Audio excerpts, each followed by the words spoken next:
40 hours after leaving San Luis Obispo on the morning of August 8th, we were in Malawi, Africa. Nupul Patel, our team leader, was born in Malawi and brought the needs of his fatherland to our attention. Greg Morris, Brooke Smith, Chris Hoffman, Dave Garth, and I, Karen Kyle, we were the Discovery Grant volunteers sent on a mission, hoping to improve the human condition through Rotary by building long-term relationships in Malawi and to follow up on the initial groundwork that has already taken place there, our club's funding of a well and supplies to an orphanage. But first, we had to establish a relationship with the Lilongwe Rotary Club, as well as other Rotary clubs in Malawi. We were there to see the different faces of the country, to meet the people who would facilitate the projects, and to establish a trust and an accountability before any more funding takes place. We hope you enjoy this video as you travel vicariously with us to Africa. Their local transport, hosting, personal guiding, and planning of site visits made our trip effective and focused. We lived in their homes, ate at their tables, shared laughter and serious discussions, attended their meetings, and learned of their need and their solutions. And we are now friends.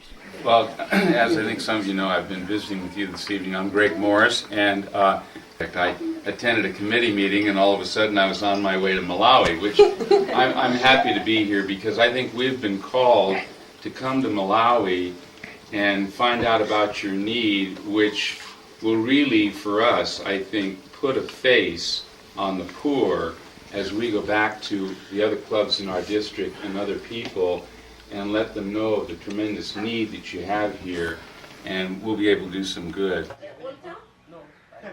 The Discovery team was our Rotary Club's eyes and ears and open handshakes. Our first impressions were the constant movement of overwhelming number of people, the energy and friendliness, and the very huge gulf between the rich and the very, very poor.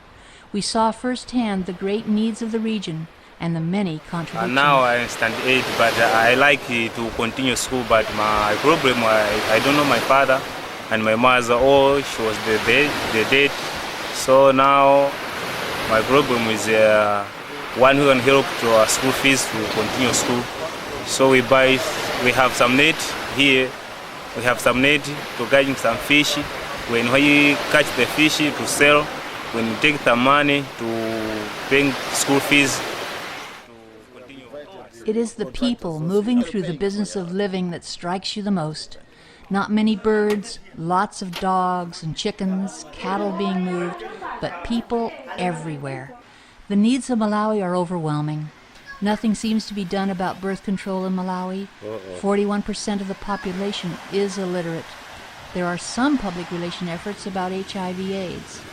Medication is minimally available.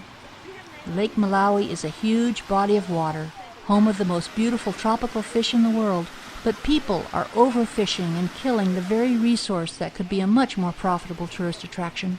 Small villages of thatched roofs, adobe buildings, people walking everywhere with their supplies or trading goods.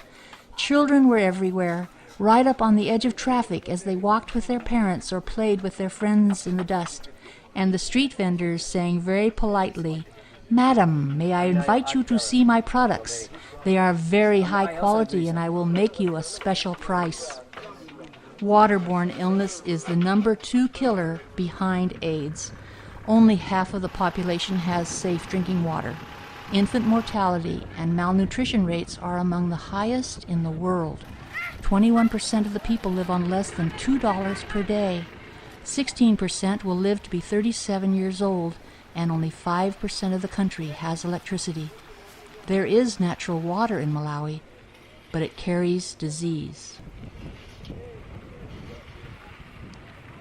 Malawi still has strong ties to its historic colonial masters in the UK. Only 2 presidents since independence in 1964 have controlled the country. Free of civil strife, the government seems unable to deal with its overwhelming problems and has made either criminal or ill-informed decisions to sell the country's food surpluses. We met with the U.S. Embassy and found them less than effective as well. But Malawi is known as the warm heart of Africa, and we saw that firsthand. Now, the 6 of us feel strongly that the San Luis Obispo Rotary Club has established a true partnership with the Lilongwe Rotary Club that will protect and maintain our humanitarian projects. Malawi is one of the most densely populated countries in the world, and it seemed like they were all on the streets and roads near us. Driving on the roads is another adventure, and definitely something we never want to do at night, ever again. Napul did a great job dodging overloaded trucks, bicycles on all sides, goats running across the road and back again, and always in good humor and safety as we traveled to other Rotary clubs in Blantyre and Limby.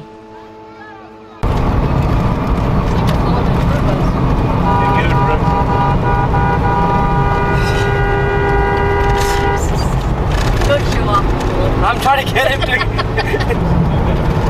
gonna get hairy.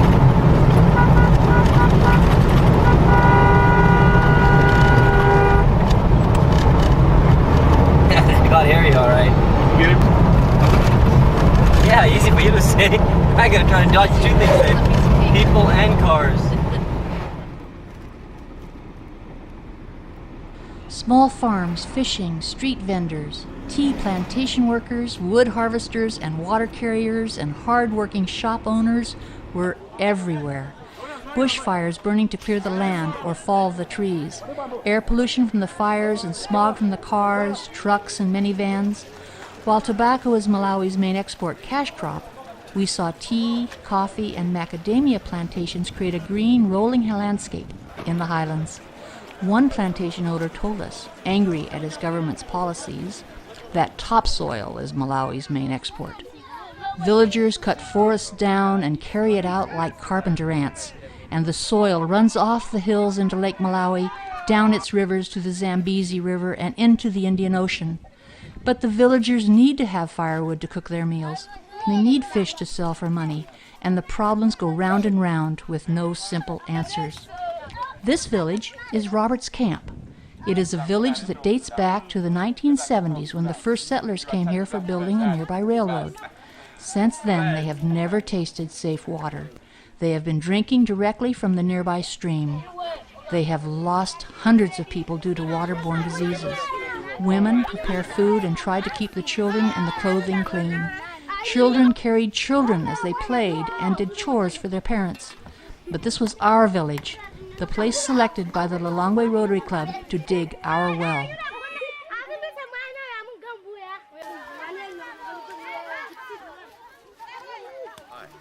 Neil Garden. I'm a Rotarian for 10 years. I've been in Botswana, South Africa, Zimbabwe, Malawi and Tanzania. I was born in Zimbabwe, 3rd generation. My great-grandparents came to Africa in the 1870s, and my children are 4th-born generation Zimbabweans, and we have basically pioneered into Africa. I consider myself a white African. I don't consider myself anything other than an African, and believe that we've got a place to play in Africa. There's a lot of need out there, and there's a lot of us to help. We met many Malawians like Neil Garden. They recognize their responsibility as citizens, and they have had many ongoing projects in Malawi for years. When our Rotary Club offered money for a well, these men had helped Roberts Camp earlier and knew its needs. These Rotarians serve on the boards of orphanages and special projects. Frankly, they set a very high standard of service above self and take their Rotary membership very seriously. Well, here we are, and we've just arrived in Chipata, and I have 2 fellows here that are forming a Rotary Club here, Chipata and Meldon, and we want to present you with a flag from our club in San Luis Obispo, California, and congratulate you on the fine work that you're doing here. Thank you very much for spreading Rotary worldwide and making it truly international.